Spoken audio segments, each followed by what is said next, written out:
നമസ്കാരം, എല്ലാവർക്കും പുതിയൊരു വീഡിയോയിലേക്ക് സ്വാഗതം. 10th ലെവൽ പ്രിലിംസ് ഓഗസ്റ്റ് 1 തീയതി എഴുതാൻ പോകുന്നവരും മുടങ്ങിയ എക്സാം എഴുതാൻ പോകുന്നവരും എല്ലാവരും 10th പ്രിലിംസ് എഴുതുന്നവരെല്ലാവരും കേൾക്കാൻ വേണ്ടിയിട്ട് വളരെ ഇമ്പോർട്ടന്റ് ആയിട്ടുള്ള റിപ്പീറ്റഡ് ആയിട്ട് ചോദിച്ചിട്ടുള്ള സയൻസ് ചോദ്യങ്ങളാണ്.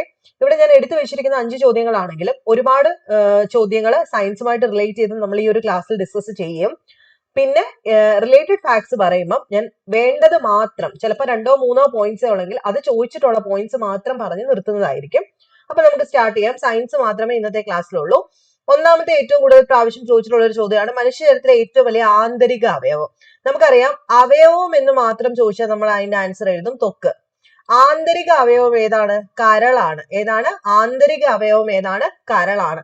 അപ്പൊ മനുഷ്യശരീരത്തിലെ ഏറ്റവും വലിയ അവയവം ത്വക്കാണ്. ആന്തരിക അവയവം ഏതാണെന്ന് ചോദിച്ചു കഴിഞ്ഞാൽ വലുത് കരളാണ്. ചെറുത് ഏതാണ്? മനുഷ്യശരീരത്തിലെ ഏറ്റവും ചെറിയ അവയവം ഏതാണെന്ന് ചോദിച്ചാൽ എന്തെഴുതണം? പീനിയൽ ഗ്രന്ഥിയാണ്. ഇതെല്ലാം SCRT ചോദ്യങ്ങളാണ്, പ്രീവിയസ് ചോദ്യങ്ങളാണ്. ഏറ്റവും ചെറിയ അവയവമാണ് പീനിയൽ ഗ്രന്ഥി. മനുഷ്യ ശരീരത്തിലെ ഏറ്റവും വലിയ അന്തസ്രാവി ഗ്രന്ഥി ഏതാണെന്ന് ചോദിച്ചാലോ? ഇത് ഏറ്റവും ചെറിയ അവയവം ഏതാണ്? പീനിയൽ ഗ്രന്ഥി. ഇനി അന്തസ്രാവി ഗ്രന്ഥി ഏതാണ് ഏറ്റവും വലുത്? തൈറോയിഡ് ആണ് കേട്ടോ. തൈറോയിഡ് ഗ്രന്ഥിയാണ്. ഈ 3 ചോദ്യങ്ങളും റിപ്പീറ്റഡ് ആയിട്ട് ചോദിച്ചിട്ടുള്ള ചോദ്യങ്ങളാണ്. ഓക്കെ, അപ്പം ഏറ്റവും വലിയ അവയവം ത്വക്കാണ്, ആന്തരിക അവയവം കരളാണ്, ഏറ്റവും ചെറിയ അവയവം പീനിയൽ ഗ്രന്ഥിയാണ്. അതുപോലെ തന്നെ മനുഷ്യത്തിലെ ഏറ്റവും വലിയ അന്തസ്രാവി ഗ്രന്ഥി ഏതാണെന്ന് ചോദിച്ചു കഴിഞ്ഞാൽ അതേതാണ്? തൈറോയിഡ് ഗ്രന്ഥിയാണ്. അടുത്തത്, മനുഷ്യ ശരീരത്തിലെ ഏറ്റവും വലിയ പേശി ഏതാണ്? എല്ലാവർക്കും അറിയായിരിക്കും. ഏറ്റവും വലിയ പേശിയുടെ പേരാണ് ഗ്ലൂട്ടിയസ് മാക്സിമസ്. ഇതാണ് ഏറ്റവും വലിയ പേശി. ഗ്ലൂട്ടിയസ് മാക്സിമസ് എന്ന് പറയുന്നതാണ് മനുഷ്യ ശരീരത്തിലെ ഏറ്റവും വലിയ പേശി. Gluteus maximus. മാക്സിമം മീൻസ് ഏറ്റവും വലുതെന്ന് ഓർക്കുക. ഗ്ലൂട്ടിയസ് മാക്സിമസ് ആണ് ഏറ്റവും വലിയ മനുഷ്യ ശരീരത്തിലെ പേശി. ഇനി ഏറ്റവും ചെറിയ പേശി ഏതാണ്? സ്റ്റേപ്പിഡിയസ്. എന്താണ്? സ്റ്റേപ്പിഡിയസ് എന്ന് പറയുന്നതാണ് ഏറ്റവും ചെറിയ പേശി. അതുകൊണ്ട് ഏറ്റവും നീളം കൂടിയ പേശി ഏതാണെന്ന് ചോദിച്ചാലോ? സാർട്ടോറിയസ്. എന്താണ്? സാർട്ടോറിയസ് എന്ന് പറയുന്നതാണ് ഏറ്റവും നീളം കൂടിയ പേശി. മനുഷ്യശരീരത്തിലെ ഏറ്റവും ചെറിയ അസ്ഥിയാണ് സ്റ്റേപ്പിസ് കേട്ടോ. അതുകൊണ്ട് ഇത് കണ്ടോ, സ്റ്റേപ്പിഡിയസ് എന്ന് പറയുമ്പോൾ പലർക്കും പെട്ടെന്ന് സ്റ്റേപ്പിസിലേക്ക് പോകും. ഏറ്റവും ചെറിയ അസ്ഥി ഏതാ? സ്റ്റേപ്പിസ് ആണ്. അതുപോലെ മനുഷ്യശരീരത്തിലെ ഏറ്റവും നീളമേറിയ പേശി എന്ന് പറയുമ്പോൾ അത് സാർട്ടോറിയസ്. എന്താണ്? സാർട്ടോറിയസും. മനുഷ്യ ശരീരത്തിലെ ഏറ്റവും ചെറിയ പേശി സ്റ്റേപ്പിഡിയസ്. അപ്പൊ ഓർത്ത് വെക്കാൻ എളുപ്പം എന്താണെന്ന് അറിയാമോ? മനുഷ്യ ശരീരത്തിലെ ഏറ്റവും ചെറിയ പേശി സ്റ്റേപ്പിഡിയസ്, മനുഷ്യ ശരീരത്തിലെ ഏറ്റവും ചെറിയ അസ്ഥി സ്റ്റേപ്പിസ്. ചെവിക്കകത്തെ സ്റ്റേപ്പിസ്. സ്റ്റേപ്പിസിനെ ഓർക്കുക, സ്റ്റേപ്പിഡിയസ് ഓർക്കാൻ. ഏറ്റവും ചെറിയ പേശിയാണ് സ്റ്റേപ്പിഡിയസ്, ഏറ്റവും ചെറിയ അസ്ഥിയാണ് സ്റ്റേപ്പിസ്. അടുത്ത മറ്റൊരു ചോദ്യമാണ്, മനുഷ്യ ശരീരത്തിൽ ഏറ്റവും കുറച്ചുള്ള മൂലകം ഏതാണ്? ഏറ്റവും കുറച്ചുള്ള മൂലകം ഏതാണ്? മഗ്നീഷ്യമാണ്. ഏറ്റവും കുറഞ്ഞത് മഗ്നീഷ്യമാണ്. ഏറ്റവും കൂടുതലുള്ള ആളാരാ? ഓക്സിജൻ ആണ് അല്ലെ. ഓക്സിജൻ ആണ് ഏറ്റവും കൂടുതൽ മനുഷ്യ ശരീരത്തിലുള്ളത്. ഓക്സിജൻ ആണ്. ഏറ്റവും കൂടുതലുള്ള ലോഹം ഏതാണെന്ന് ചോദിച്ചിട്ടുണ്ട്. കാൽസ്യം ആണ്. ഏറ്റവും കൂടുതൽ മനുഷ്യ ശരീരത്തിലുള്ള ലോഹം കാൽസ്യം. 3 ക്വസ്റ്റ്യൻസ് ആണ് ചോദിച്ചിട്ടുള്ളത്. ഒന്ന്, മനുഷ്യ ശരീരത്തിൽ ഏറ്റവും കുറച്ചുള്ള മൂലകം മഗ്നീഷ്യം. ഏറ്റവും കൂടുതലുള്ളത് ഏതാ? ഓക്സിജൻ ആണ്. ഏറ്റവും കൂടുതലുള്ള ലോഹം ഏതാണെന്ന് ചോദിച്ചു കഴിഞ്ഞാൽ അത് കാൽസ്യം ആണ്. അതുപോലെ അടുത്ത ചോദ്യം നിങ്ങൾക്ക് എല്ലാവർക്കും അറിയാം, തണുപ്പിക്കുമ്പോൾ നഷ്ടമാകുന്ന ജീവകം വൈറ്റമിൻ ആണ്. ഏത് ജീവകം? Vitamin K. എപ്പോഴും ചോദിക്കും. വൈറ്റമിൻ കെ ആണ് തണുപ്പിക്കുമ്പം അല്ലെങ്കിൽ തണുത്തു പോകുമ്പോൾ നഷ്ടമാകുന്നത്. വൈറ്റമിൻ കെ ആണ്. ഇനി ഭക്ഷണം പാകം ചെയ്യുന്ന സമയത്ത് നഷ്ടമാകുന്നത് ഏതാ? എല്ലാവർക്കും അറിയാം, സ്ഥിരം ചോദ്യം, വൈറ്റമിൻ സി ആണ് അല്ലെ.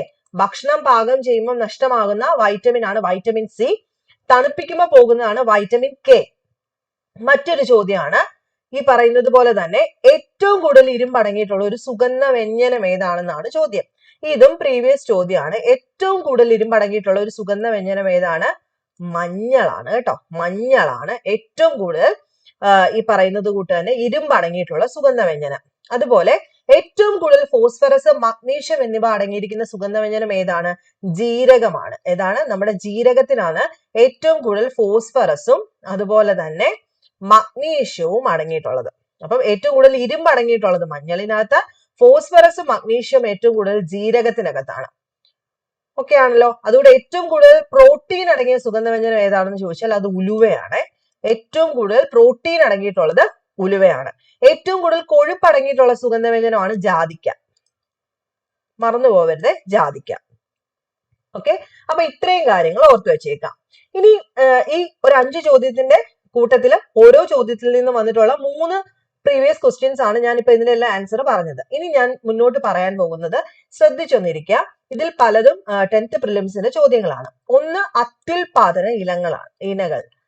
അത്യുൽപാദന ഇനങ്ങൾ സ്ഥിരമായിട്ട് ചോദിക്കും, ഈ വർഷവും ചോദിച്ചിട്ടുണ്ടായിരുന്നു. അതിനകത്ത് പച്ചമുളകിന്റെ അത്യുൽപാദന ഇനങ്ങൾ ഏതൊക്കെയാ? ഒന്ന് അനുഗ്രഹ, ഉജ്ജ്വല,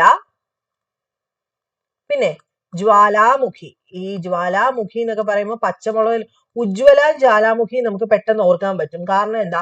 എരിച്ചിട്ട് ഉജ്ജ്വലയെന്നോ അല്ലെങ്കിൽ തീയെന്നോ ഓർക്കുക. ജ്വാലാമുഖി മുഖമൊക്കെ എന്താണ് ജ്വാല പോലെ ആയി എന്നോ ഒക്കെ ഓർക്കുക. അനുഗ്രഹ ഒന്ന് ഓർത്ത് വെച്ചേക്കുക. അനുഗ്രഹം കിട്ടി, പച്ചമുളക് കഴിച്ചപ്പോ അനുഗ്രഹം കിട്ടിയെന്നോ അങ്ങനെ എന്തേലും ഓർക്കുക. വെണ്ടയുടെ കാര്യം പ്രാവശ്യമൊക്കെ ചോദിച്ചിട്ടുണ്ട്. വെണ്ട ഏതൊക്കെയാ? വർഷ, വിശാൽ, വിജയ്. ഇവിടെ എല്ലാം വിയ കണ്ടോ? പ്രധാനപ്പെട്ട വർഷ, വിശാൽ, വിജയ്. വിശാലും വിജയും തമിഴ് നടന്മാരാണ്. വർഷ, വിശാൽ, വിജയ് ഇതെല്ലാം വെണ്ടയാണ് കേട്ടോ, വെണ്ട. അതുപോലെ ചീരയാണ് കന്നാറ.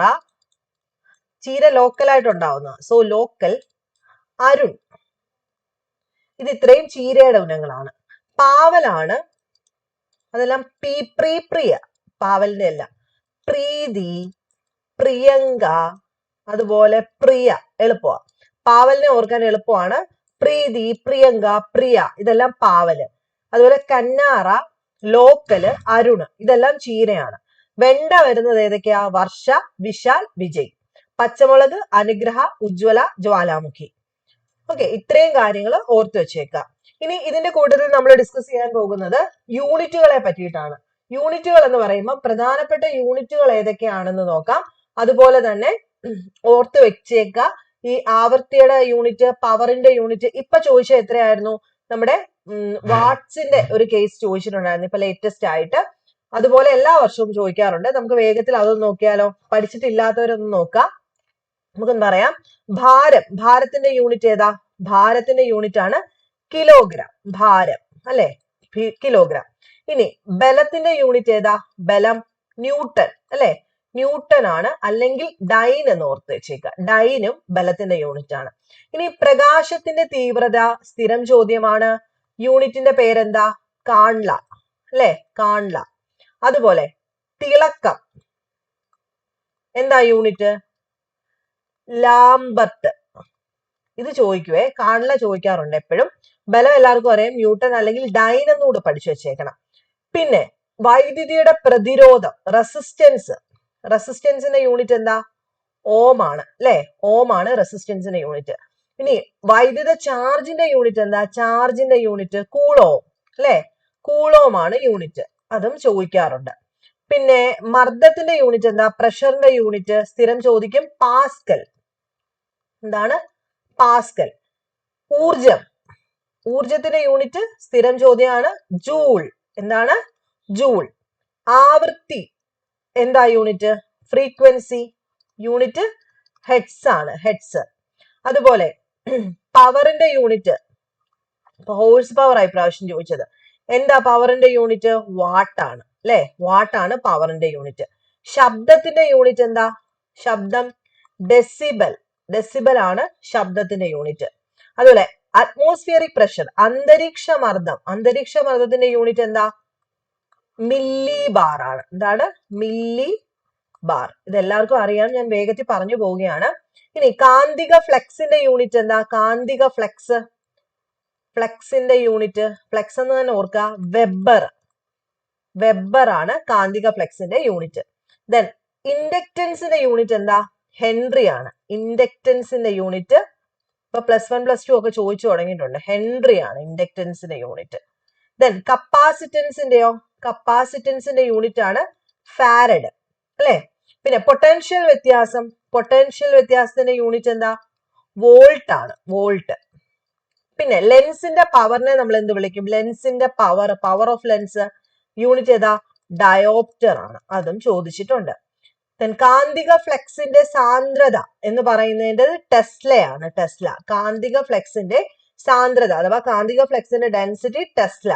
റേഡിയോ ആക്ടിവിറ്റി ചോദിക്കാറുണ്ട് കേട്ടോ. റേഡിയോ ആക്ടിവിറ്റിയുടെ യൂണിറ്റ് എന്താ? റേഡിയോ ആക്ടിവിറ്റി ക്യൂറി ബെക്വറൽ അല്ലെ, ക്യൂറി അല്ലെങ്കിൽ ബെക്വറൽ എന്ന് പറയുന്നത് റേഡിയോ ആക്ടിവിറ്റിയുടെ യൂണിറ്റ് ആണ്. അപ്പൊ ഇത്രയും യൂണിറ്റുകൾ കഴിഞ്ഞ പല വർഷങ്ങളിലായിട്ട് ചോദിച്ചിട്ടുള്ളതാണ്, ഓർത്ത് വെച്ചേക്കാം. പിന്നെ ചോദിച്ച് കണ്ടിട്ടുള്ള ഒരു ചോദ്യമാണ്, ഓരോരുത്തരും എന്ത് കണ്ടുപിടിച്ചു, അല്ലെങ്കിൽ ഇപ്പം വൈദ്യുത കാന്തിക പ്രേരണ തത്വം ആവിഷ്കരിച്ചത് ആര് ചോദിച്ചിട്ടുണ്ട്. ആരാണ്? ഫാരഡെ ആണ്. മൈക്കൽ ഫാരഡെ ആണ് എന്ത് കണ്ടുപിടിച്ചിരിക്കുന്നത്? മൈക്കൽ ഫാരഡയുടെ വൈദ്യുത കാന്തിക പ്രേരണ തത്വം. അതുപോലെ ബ്ലാക്ക് ഹോൾ സിദ്ധാന്തം ആവിഷ്കരിച്ചത് ആരാ? ബ്ലാക്ക് ഹോൾ സ്റ്റീഫൻ ഹോക്കിൻസ് ആണ് അല്ലെ. ബ്ലാക്ക് ഹോൾ സിദ്ധാന്തം ആവിഷ്കരിച്ചത് സ്റ്റീഫൻ ഹോക്കിൻസ് ആണ്. Raman effect CV Raman. അതുപോലെ ഗ്രഹങ്ങളുടെ ചലന നിയമം കണ്ടുപിടിച്ചത് ജോഹന്നാസ് കെപ്ലർ. ഗ്രഹങ്ങളുടെ ചലന നിയമം. ഗുരുത്വാകർഷണം എപ്പോഴും ചോദിക്കും, ന്യൂട്ടൺ, എല്ലാവർക്കും അറിയാം. ആപേക്ഷിക സിദ്ധാന്തം ഐൻസ്റ്റീൻ ആണ്. ക്വാണ്ടം സിദ്ധാന്തത്തിന്റെ ഉപജ്ഞാതാവ് മാക്സ് പ്ലാങ്ക് ആണ് അല്ലെ. ഫോട്ടോ ഇലക്ട്രിക് പ്രഭാവം കണ്ടുപിടിച്ചത് ഹെൻറിച്ച് ഹെഡ്സ് ആണ് അല്ലെ. അങ്ങനെ പോകുന്നു. പിന്നെ സ്ഥിരം ചോദ്യങ്ങൾ. പിന്നെ ചോദിച്ചു കാണാറുള്ളത് എന്താണെന്ന് അറിയാമോ? അലോയ്സ് പോലെയുള്ള ചോദ്യങ്ങൾ കാണാറുണ്ട്. അതായത് എന്തൊക്കെയാണ് ഇതിനകത്ത് അടങ്ങിയിട്ടുള്ളത് എന്നുള്ളതൊക്കെ ചോദിക്കാറുണ്ട്. അതിനകത്ത് സ്ഥിരമായിട്ട് ചോദിക്കുന്നതാണ് അൽനിക്കോ. എല്ലാവർക്കും അറിയായിരിക്കും ഇതൊക്കെ. അൽനിക്കോ എന്തൊക്കെയാണ് അതിനകത്തുള്ളത്? അലൂമിനിയം, നിക്കല്, കൊബാൾട്ട്, ഇരുമ്പ്. അതാണ് അൽനിക്കോ. സ്റ്റെയിൻലെസ് സ്റ്റീലിൽ എന്തൊക്കെ അടങ്ങിയിട്ടുണ്ടെന്ന് ചോദിച്ചിട്ടുണ്ട്. സ്റ്റെയിൻലെസ് സ്റ്റീലിനകത്ത് എന്തൊക്കെയുണ്ട്? ഇതും സ്ഥിരമായിട്ട് ചോദിച്ചു കാണാറുള്ള ഒരു ചോദ്യമാണ്. ഇരുമ്പ്, ക്രോമിയം, കാർബണ്, നിക്കല്. എന്തൊക്കെയാ? ഇരുമ്പ്, chromium, carbon, nickel. Stainless steel ഇത് സ്ഥിരം ചോദിച്ചിട്ടുണ്ട്. അൽനിക്കോ ചോദിച്ചിട്ടുണ്ട്. അൽനിക്കോ നിങ്ങൾ എഴുതും. സ്റ്റെയിൻലെസ് സ്റ്റീൽ തെറ്റിക്കരുത്. ഇരുമ്പ്, ക്രോമിയം, കാർബണ്, നിക്കല്. ഓക്കെ. പിന്നെ ചോദിച്ചു കാണാറുള്ളത് ഡ്യൂറലിൻ. അതെന്താണെന്നറിയാമോ? ഇപ്പോഴത്തെ പുതിയ SCERT ടെക്സ്റ്റ് ബുക്കിനകത്ത് ഡ്യൂറലിനെ പറ്റിയിട്ട് പ്രത്യേകമുണ്ട്. എയർക്രാഫ്റ്റുകൾ ഉപയോഗിക്കുമെന്ന്, പറക്കുന്ന കാര്യമൊക്കെ വെച്ചിട്ട് പറയുന്നുണ്ട്.